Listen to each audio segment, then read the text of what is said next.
오늘도 값없이 베풀어 주시는 주님의 끝없는 은혜를 누리며 승리하는 꿈일의 모든 분들이 되기를 소망합니다.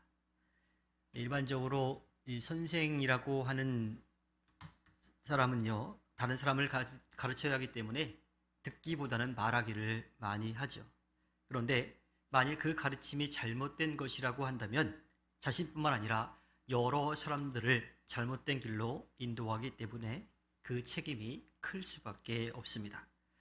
오늘 말씀에서 선생이 많이 되지 말라는 말씀은요, 이러한 무거움에 대한 이 경고입니다. 예수님도 마태복음 23장 8절에서 너희는 랍비라는 호칭을 듣지 말아라. 너희의 선생은 한 분뿐이요 너희는 모두 형제 자매들이라 라고 말씀하시고요. 마태복음 23장 10절에서도요. 너희는 지도자라는 호칭을 듣지 말아라. 너희의 지도자는 그리스도 한 분뿐이시다 라고 말씀하십니다. 이것은요, 진정한 선생은 진리이신 하나님 한 분이심을 강조하는 거죠. 남을 가르쳐야 하는 선생도 사실은 교만함이 아니라 겸손함으로 가르쳐야 돼요. 그러니까 내가 알고 있으니까 내가 준다라고 하는 개념이 아니라 서로 배우면서 그 진리를 알아가야 된다라고 하는 그러한 마음으로 나아가야 하는 거죠. 진리를 알아서 가르치는 사람이 아니라 진리를 배워나가는 사람으로서 내가 겸손하게 자신을 인식할 때에 교만이 아니라 겸손한 마음으로 제대로 가르칠 수 있다라고 하는 겁니다. 사람은 누구나 말 실수를 많이 할 수밖에 없습니다. 순간 감정으로 튀어나오기도 하고요. 또 나는 그러한 마음으로 말하지 않았는데 다른 사람이 또 그렇게 받아들이기도 하는 거지요. 비록 혀가 몸에 아주 작은 지체이지만 마치 작은 불이 많은 나무 또 산을 다 태우는 것과 같이 온 삶과 이 삶 전체를 태워버리는 큰 영향력을 가지고 있어요. 한 사람의 마음을 상하게 하고 그 사람의 영혼을 망칠 수 있기 때문이죠. 따라서 이 혀를 잘 좀 다스려야 합니다. 그런데 사람들이 이 세상의 많은 것들을 잘 다스려 왔어요. 반려동물도 그렇기도 하고요. 때로는 야생 동물까지도 잘 길들이기도 합니다. 하지만 아주 작은 자신의 혀는 길들이기가 참 어렵죠. 길들여지지 않은 사람의 혀는요, 죽음에 이르게 하는 독이라고 말하고 있습니다.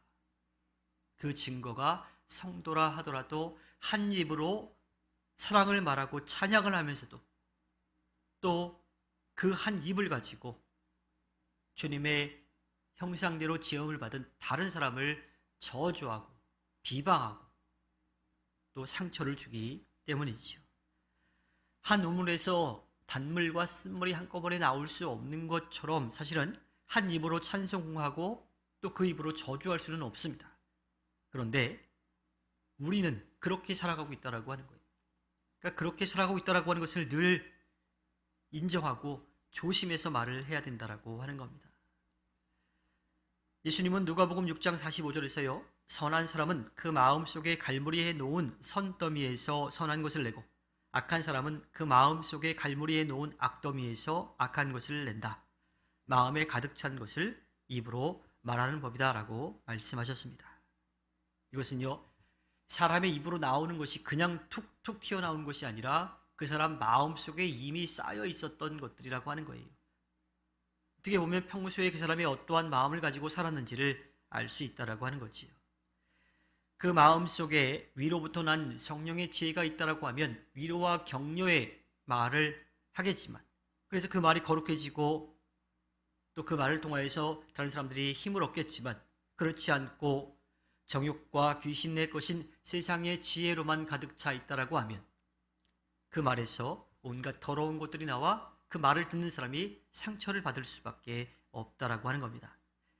따라서 성도는 자신 속에 쌓여있는 세상의 지혜들을 좀 덜어내고 혹은 완전히 다 빼내고 그 안에 위로부터 내려오는 주님의 지혜로 채워나가야 합니다. 그때야 비로소 길들여지기 힘든 그 혀에서 평화와 친절, 자비, 또 온순, 선함 등의 성령의 열매가 맺혀지게 되고요. 편견과 거짓으로부터 자유할 수 있게 됩니다. 마태복음 15장 18절에서는 입에서 나오는 것들은 마음에서 나오는데 그것들이 사람을 더럽힌다라고 예수님은 말씀하십니다. 죄악이 가득한 마음에서는 악한 말이 나올 수밖에 없고 그 말로 인해서 다른 사람들이 상처를 받을 수밖에 없지요. 성도는 이러한 사실을 겸손하게 인정하고요.